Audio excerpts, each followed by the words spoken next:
আবু সাইদ নামটা মনে রাখবেন। রংপুরের ছেলে আবু সাইদ বেগম রোকেয়া বিশ্ববিদ্যালয়ের ইংরেজি ডিপার্টমেন্টে পড়ে। কৃষক পরিবারে বড় হওয়া সাইদের স্বপ্ন বিসিএস ক্যাডার হবে, সংসারের অভাব দূর করবে। পীরগঞ্জ উপজেলার প্রান্তিক গ্রাম থেকে বিশ্ববিদ্যালয় পর্যন্ত অনেকটা পথ পাড়ি দিতে হয়েছে তাকে। 6 ভাই ও 3 বোনের মধ্যে একমাত্র আবু সাইদই এতদূর পড়াশোনা করার সুযোগ পেয়েছে। ছোটবেলা থেকেই প্রচন্ড মেধাবী ও পরিশ্রমী সে।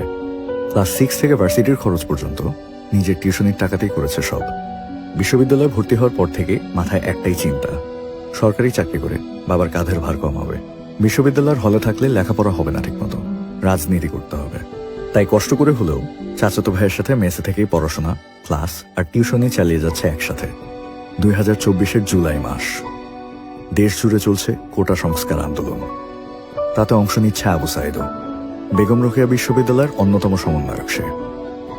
16 জুলাই দুপুর 12টার দিকে মেস থেকে বের হয় পার্কের মোড়ে আন্দোলনে যোগ দিতে। যাবার সময় ভাই রুহুল আমিনকে বলে 3টা থেকে মিছিল, উনিও চাইলে যোগ দিতে পারেন। বিকাল 3:20 হুট করে খবর আসে পার্কের মোড়ের অবস্থা খারাপ, পুলিশ মিছিলে সশস্ত্র বাধা দিচ্ছে, গুলি চালাচ্ছে। আবু সাইদের গুলি লেগেছে। ভাই ছুটে যান হাসপাতালে। মর্গে ঢুকে দেখেন আবু সাইদের নিথর দেহ পড়ে আছে সেখানে।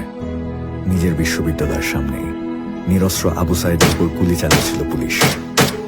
2 হাত প্রশস্ত করে অন্যায়ের বিরুদ্ধে দাঁড়ানো সেই ভিডিও রাতারাতি সারা দেশে ছড়িয়ে পড়ে আগুনের স্ফুলিঙ্গের মতো।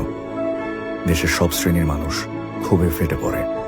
কোটা সংস্কার আন্দোলন রূপ নেয় বৈষম্য বিরোধী ছাত্র আন্দোলনে। আবু সাইদের নিরস্ত্র 2 হাত হয়ে ওঠে সব স্তরের মানুষের প্রতিবাদের প্রতীক।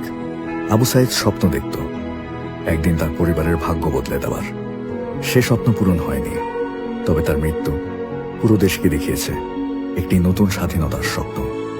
আবু সাইদ, শহীদ আবু সাইদ নামটা মনে রাখবেন জুলাই বিপ্লবে নিহত এমন সকল শহীদদের।